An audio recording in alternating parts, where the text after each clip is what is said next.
They say England was green when Ragnar Lodbrok came, green with fields, green with forests, green with the wealth of kings who thought the sea was their wall. But the sea was not a wall. It was Ragnar's road. Long before sunrise, when the fog still crawled across the black water, the dragon ships came silently toward the English coast. Their carved heads rose from the mist, like beasts from another world. No bells rang, no horns sounded, only the slow pull of oars, the creak of wood, and the breath of men who had crossed the whale road for glory.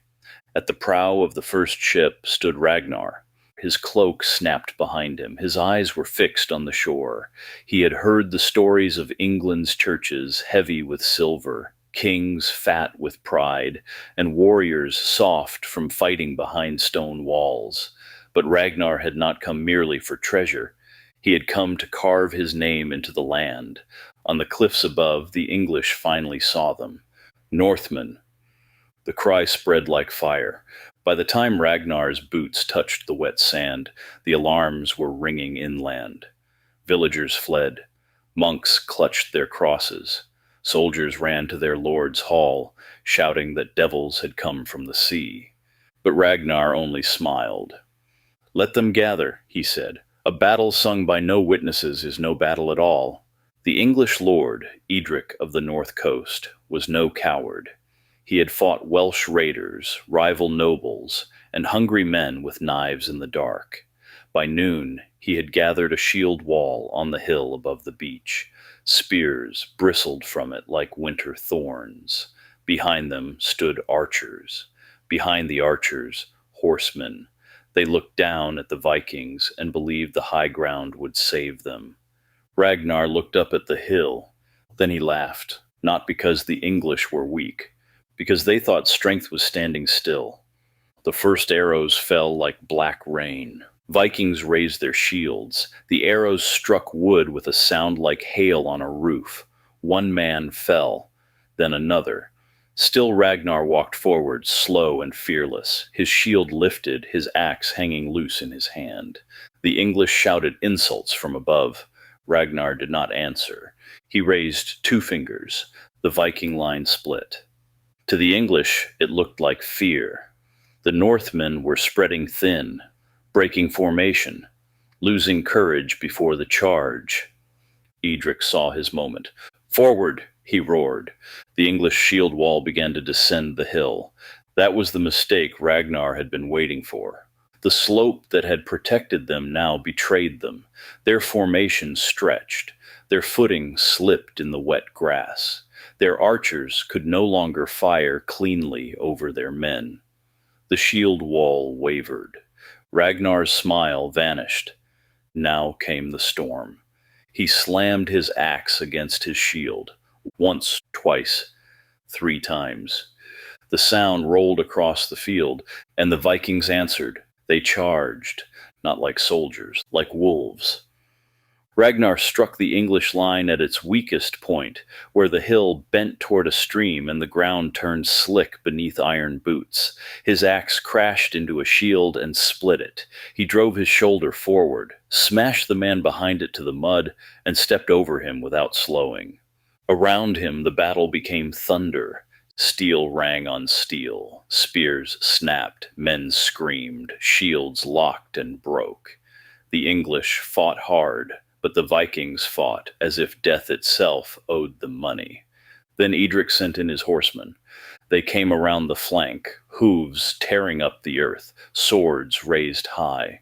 For a moment, even the Vikings turned their heads. A cavalry charge could shatter any foot line, but Ragnar had seen them long before they moved. From the reeds near the stream, hidden men rose, Vikings with hooked spears. They struck low, not at the riders, but at the horses. The first horse fell screaming. The second crashed into it. Then the charge folded into chaos. Riders tumbled into mud and blood, and Ragnar's men fell upon them before they could stand. Edric watched from the hill as his plan died. Still, the English lord would not retreat. He rallied his household guard beneath a black banner marked with a golden cross. They formed a final wall around him, taller shields, better armor, men sworn to die before their lord. Ragnar saw the banner. He pointed his axe at it. There, he said, that is where the song ends. He gathered his best warriors, floky-eyed madmen, shield-biters, men with scars where other men had faces. Together they advanced through the blood-soaked grass. The English guard braced. The two forces collided with a sound like trees breaking in a storm. For every Viking who fell, another stepped over him. For every English spear that found flesh, a Viking axe answered bone. Ragnar moved through it like a man chosen by fate. A sword glanced off his mail. A spear cut his arm. Blood ran down his hand and made the grip of his axe slick. He only laughed louder. Edric saw him coming. The English lord pushed through his guard and met Ragnar in the center of the ruin. For a heartbeat, the surrounding battle seemed to fade. Edric was broad, armored, and grim. His sword was bright. His shield bore the cross of his kingdom. Ragnar stood before him with torn mail, wild hair, and eyes like winter fire. "You are far from home, pagan," Edric spat. Ragnar tilted his head. "No," he said, "my home is wherever men remember my name." Edric struck first. His sword came fast, ringing against Ragnar's shield. Again. Again. Ragnar gave ground. One step, then two, letting the English lord believe he was driving him back. Then Ragnar stepped inside the next blow. His shield smashed Edric's jaw. His axe hooked the lord's sword arm and ripped it wide. Edric staggered. Ragnar brought the axe down. The golden cross banner fell into the mud. For a moment the English line froze. Then it broke. Some ran for the woods. Some threw down their weapons. Some died where they stood. The Vikings roared so loudly that the gulls rose screaming from the cliffs. By sunset the hill belonged to Ragnar. The fires of the English camp burned behind him. Silver was piled at his feet. Captured banners snapped in the sea wind.